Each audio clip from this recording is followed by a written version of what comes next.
Kelly Davis, your host of the Untold Miracles podcast. Today, I'm so excited. I'm talking to a sports legend. He raced 29 years in the Nascar Sprint Cup Series. He's a two-time winner of the Daytona 500 in 2001 and 2003. He has 11 career wins in the Nascar Nationwide Series. He's an analyst for Fox Sports and has been broadcasting for nearly 20 years. He's a team owner with 7 NASCAR Sprint Cup wins. He's a New York Times bestselling author, father, and I want to throw in he's somewhat of a comedian, Mr. Michael Waltrip. Welcome to the podcast. Hey, how are you, Kelly? It's good to talk to you. Well, I really appreciate your time. I know you just flew in from the race yesterday in Atlanta, and I really appreciate you being on the phone. You've done a lot to support Children's Miracle Network hospitals over the years. We've had a really fun time in Hawaii a couple of years ago when you participated in the Ace Hardware Golf Shootout, and I'm just excited to talk to you today and talk about miracles. I want to say thank you because I love talking about Children's Miracle Network and all the things that you do, and I appreciate any help I can lend at all. You know, if I can do anything that makes people smile and makes them more inspired to give or help or celebrate what you folks do, it's really meaningful for me to be able to do that. Well, thank you. And I know you're true to your word. You help us, but you also have your own Michael Waltrip charities. You've raised over $1 million and you've supported a lot of great causes. So you really do put your word behind, what you do to help give back. So we appreciate that. But on this podcast, Michael, we talk about miracles, and I'm assuming there have been a few in your racing career, especially in your 785 starts. But I first want to talk to you about your love of racing, when this began, and what were your dreams about racing when you were younger? Well, when I was born, I had an older brother who was 16. Oh, I did not know that was your age gap. Wow. Yeah, so when I grew up and watched my brother become a NASCAR winner, a NASCAR champion, eventually a NASCAR Hall of Famer. But when I was a kid, he was just my big brother, and he was out doing something that was really cool.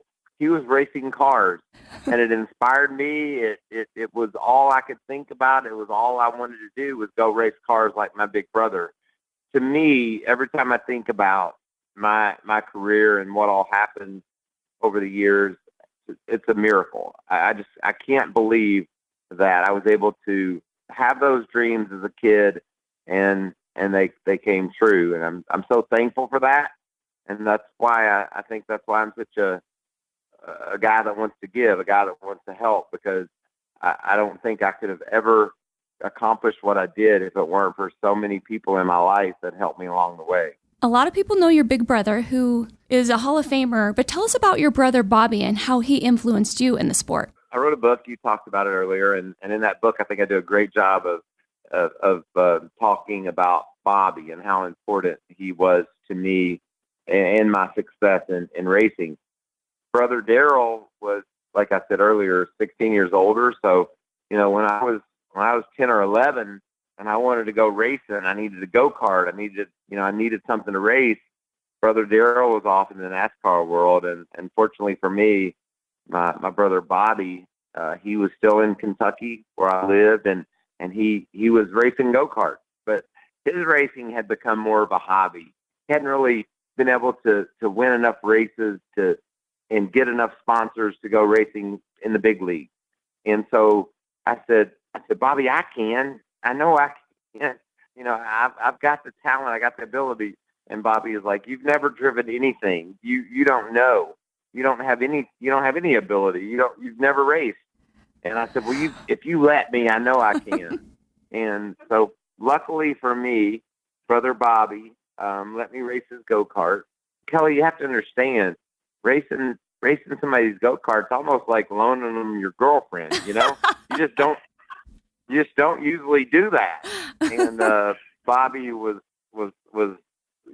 my brother, my bigger brother, and he was like, all right, I'll give you a shot, bro. And for some reason, and only God knows why, I was good at it. Like I won. I could beat people, and every time Bobby let me use his go-kart, I would win a race. And I was racing against kids that had much more experience and much more resources, if you will, but I could beat them. And that success early on, thanks to Bobby, enabled me to get to the next step, which was a car racing in a stock car at our local track, because one of the guys I was beating in the go-karts. He had a card. He said, "Give this a try," and I wanted that. So really, if you just go way back to the beginning and you think about Darrell Waltrip, and everybody wants to say Michael is Darrell's little brother, and that's why he's a NASCAR racer.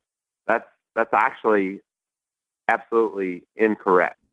Wow. I am Darrell's brother, so that's correct. But the reason why I got to race was because, indirectly because of my brother Darrell, because Bobby loved to race too because of Darrell, and it was in the family. But my reason for even ever getting an opportunity was because of Bobby. Well, I know when you moved out of your home, you moved in with Kyle Petty and then eventually with Richard Petty. That's pretty crazy to live with the king of racing. Tell us about that experience. Well, it was awesome. The king, I got really close with Richard and still am today. He was really kind and good to me, and I'm so thankful for those 9 months that I lived there. I learned so much. I was able to gather up a plan to go forward in NASCAR. Thanks to Richard, I think he was instrumental in me understanding what I thought needed to be next. But the reason why I ever moved in the first place was because I had a sponsor, a gentleman named Bill Borden. He owned a company called Comfort Coach Custom Vans, and they would take vans and make them really nice, and TVs and stereos and nice couches, and they would customize vans. And Richard had one of them that Bill had given him, and Bill was like, if you could just help Mike, I'll give you another van. So basically, my living with Richard Petty was, my rent was my buddy Bill, that was my sponsor. He gave Richard another van. Oh, that is and so Richard great. took me in, and I know my story is so weird because it's almost unbelievable, the circumstances and the steps along the way. But it was pretty cool to be able to come home. I was 20. I guess I was 21. Yeah, I was 21 or 22, and I would go to the NASCAR races, the Cup races, and watch. And my brother Darrell would be in the race, and Richard Petty would be in the race, and I'd get in the car and I'd drive home with Richard Petty. That's where I live. How unbelievable is that? That's so crazy. And then he becomes your roommate. I want to know who you looked up to besides the Pettys and also your brother. Who else was a big influence in your career that you really aspired to be?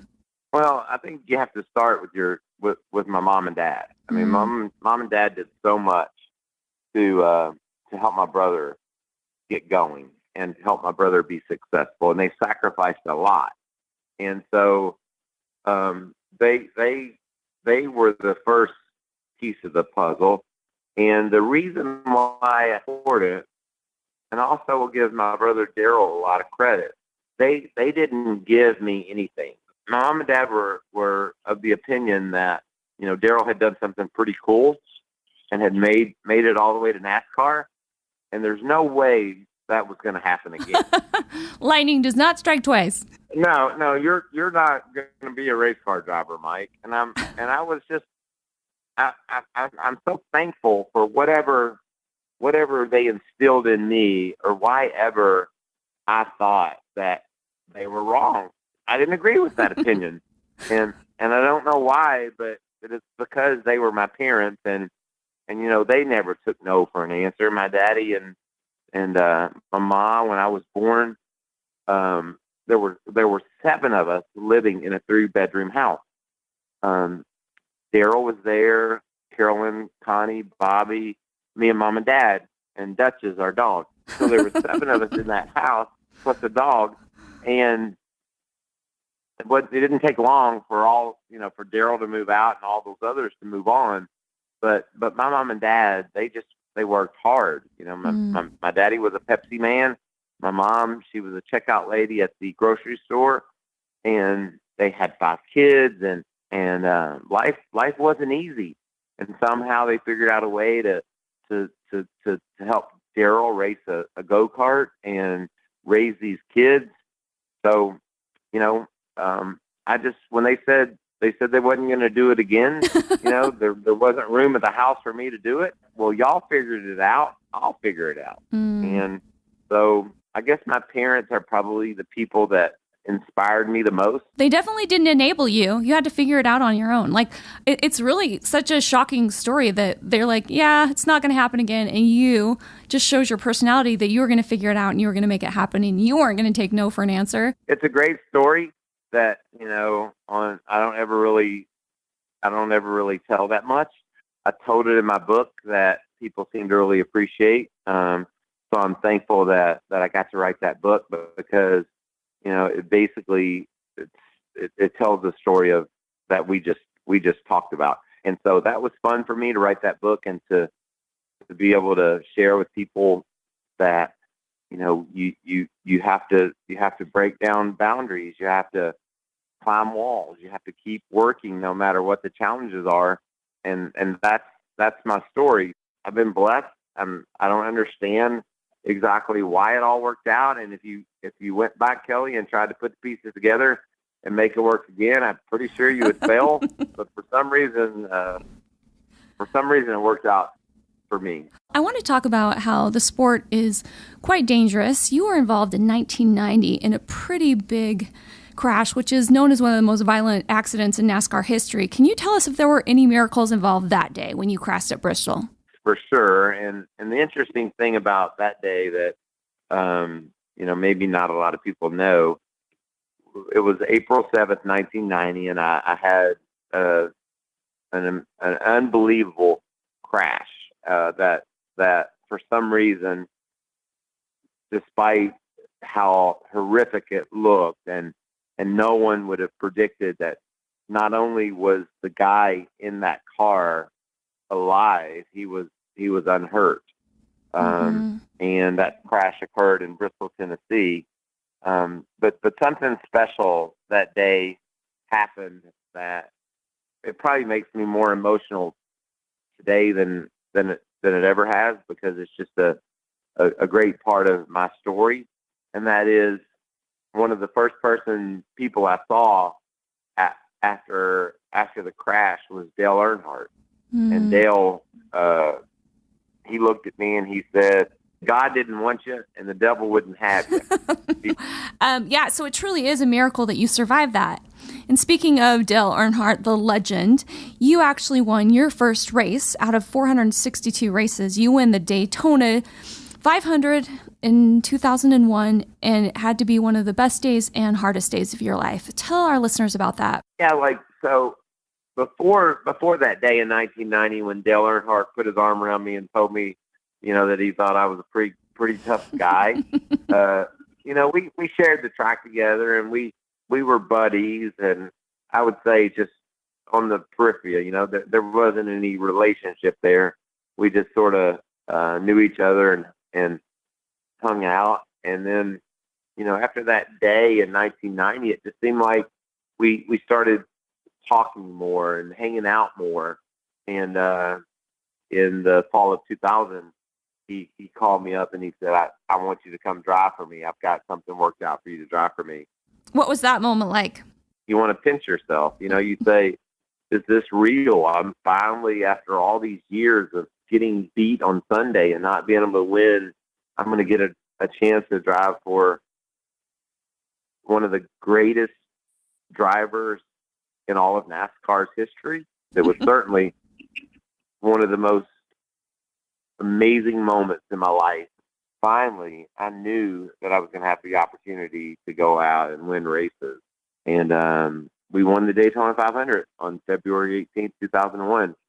A lot of people have ups and downs, and most people have extreme ups and extreme downs. And I just happened to experience two of my most ups and worst downs all within 10 seconds of each other. I took the checkered flag, and Dale died in turn 4. And so ever since that day, I've looked at life. Well, it took me a while. It probably took me 6 months to figure out what the heck happened. But ever since, I've just resided to the fact that we don't know what this earth is for. we're just passing through, and one day we'll get to heaven and it'll all make sense. And the only way I can make February 18th, 2001 make sense is to look at it that way. I really had to lean on my faith. I leaned on thinking that it'll all make sense one day, and that's who I am today. Many people don't know that after you won the race, you really had no idea that he had tragically passed away, because he didn't pass away at the scene. He passed away later in the hospital, correct? He probably died in his car. Okay. But getting the word to me, getting the word to an exuberant, festive victory lane, and not knowing what was going on down in turn 4 where his car rested, it took probably an hour for me to finally realize what had happened. And I just kept asking everybody in victory lane, "Where's Dale? Why is Dale not here?" And of course, protecting me. And I think there was, and they didn't know either, but they're like, "Well, he was in that wreck on the last lap, and he has to go to the infield care center, and as soon as he gets out of the infield care center, he'll be here. He'll be here. You just wait." And I kept waiting and waiting for that hug. I knew how proud he was going to be of me. Right. And I just kept waiting for that hug, and it never came. It's an unbelievable story, and I love how you talk about how really God has a plan, and somehow you just have to have faith in that plan. We may not understand it while we're here on this earth, but there is a bigger scheme and a bigger reason for everything, and we have to trust in that. I do want to know that outside of your 2 Daytona 500 wins, what win you're most proud of? That's a cool question, and wins are sort of like children. They're hard to love one more than the other. And I was fortunate to win some races on Saturday and a few on Sunday, and I guess probably my favorite, and this story probably makes me as emotional as the Daytona 500 one, but in 1999 my father was battling cancer. I was his guy. I took him to the hospital. I took him to his treatments, and we raced in Bristol in August, I think, of 99. And I ran second, and I battled so hard. I raced so hard because my dad was there, and I knew he wouldn't be it anymore. And no matter what I tried, no matter what I did, there was one guy that was better than me that night, and I ran second to him. Finished second at Bristol in the Busch race on Saturday night, and I got back to the camper, and Dad was staying with me. I was like, "Dad, I gave it my all to try to get us a trophy. I just couldn't quite get there." My dad was like, "Couldn't love you more, son. Couldn't be prouder of you." And Kelly, I never will forget, I went to bed that night, and I'm like, "God, why couldn't you let me win for my dad? I had it. It was right there. Why couldn't you let me win?" And the coolest thing about this story is 2 months later, we were in Charlotte, and my dad was in the grandstand. He and my mom. We're coming around for the last lap, and I'm running second again.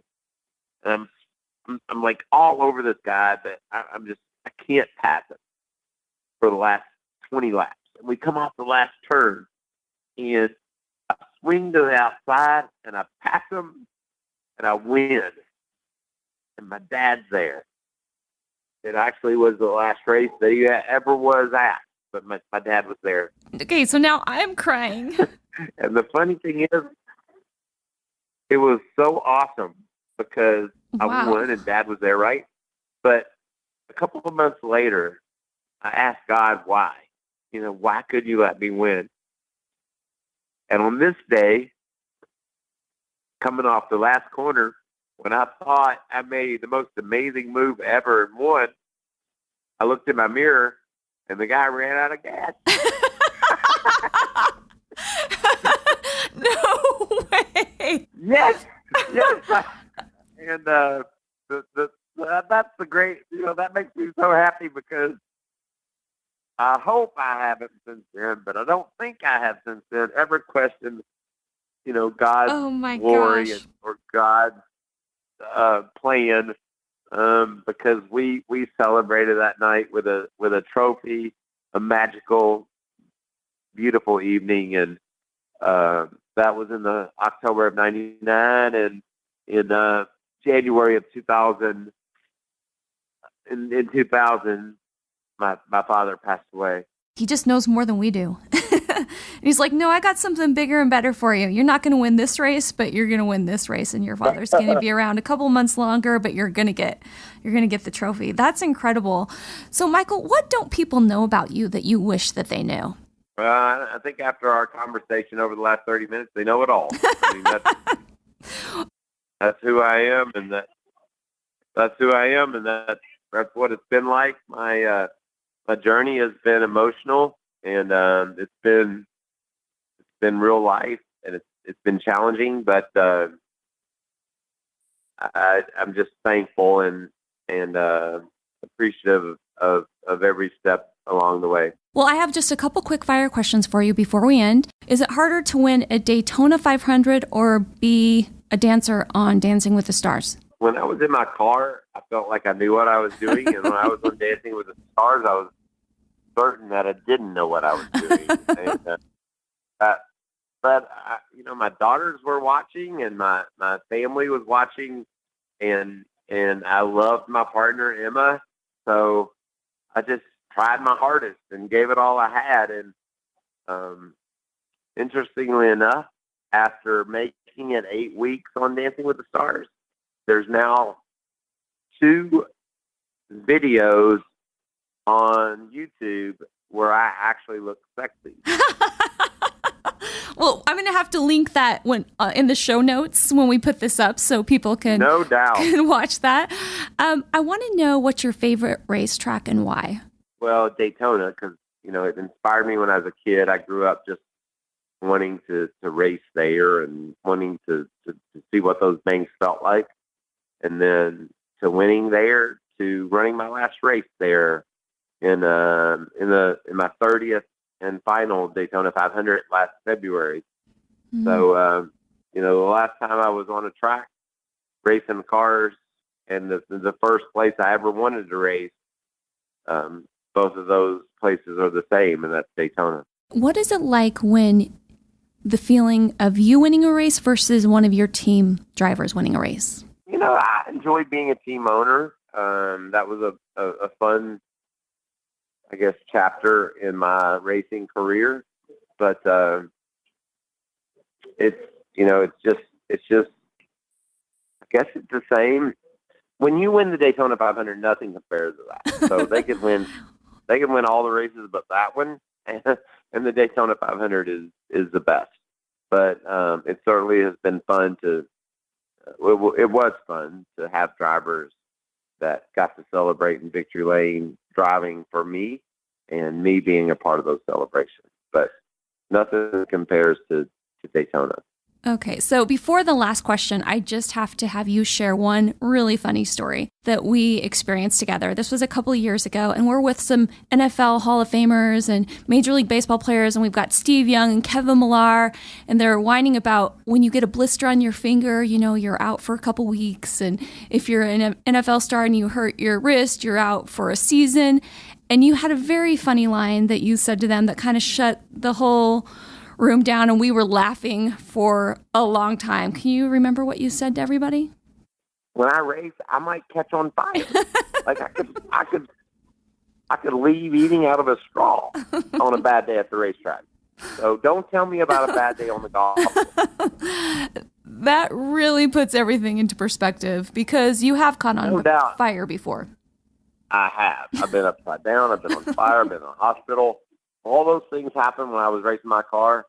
never one time has any of those things happened when I'm being a golfer. So the next time I'm on the golf course and I want to have a potty mouth and I'm so frustrated, I'm going to remember that I could be on fire right now. And I think it might change everything for my golf game. But that is exactly right. Don't ever forget it. The final question that I like to ask all of our guests interviewed on the podcast, if there were 3 miracles that you could create in the world today, what would that look like for you?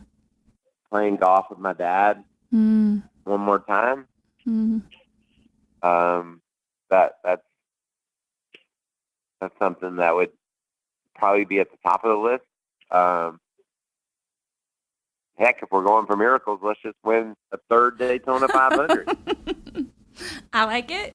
I think probably the most, one that would be as special to me is if we could figure out a way to keep any child ever from suffering. I mean, children are so innocent. They're so special. And, you get older, you get sick. I get it. It happens. But I just think that it'd be so cool if no kid ever again had to suffer. Well, I appreciate that. And I'm so grateful for your time, Michael. It was so fun to talk to you. And once again, I just want to acknowledge and thank you for all you do to support Children's Miracle Network hospitals and the various charities that you support all over the country. And I would encourage everyone to follow you. They can watch you on the weekends on Fox. And I think you're on Fox Sports 1. You're everywhere. Can you also tell us your handles of where people can follow you? I'm MW55 on Twitter, which I really don't like Twitter because a lot of mean people are there. But if you're sweet, I'm MW55, and I'm MWR55 on Instagram. So that's another place to follow along. And then we, every weekend from now till November, somewhere around the racetrack for Fox Sports. So thanks for having me, Kelly, and you made me cry. I was having You a good made me night. cry. I've done 41 interviews and I haven't cried yet. So it was a beautiful story. So thank you. Thanks for all you do for the Children's Miracle Network, and thanks for having me. On March 25th, Rite Aid is launching their 24th annual balloon campaign for CMN hospitals. New this year, they'll also be selling Bears for Humanity to raise additional funds, with $1 from every purchase going to local children's hospitals. Thanks to Rite Aid customers and employees for helping raise $87 million for CMN hospitals since 1994.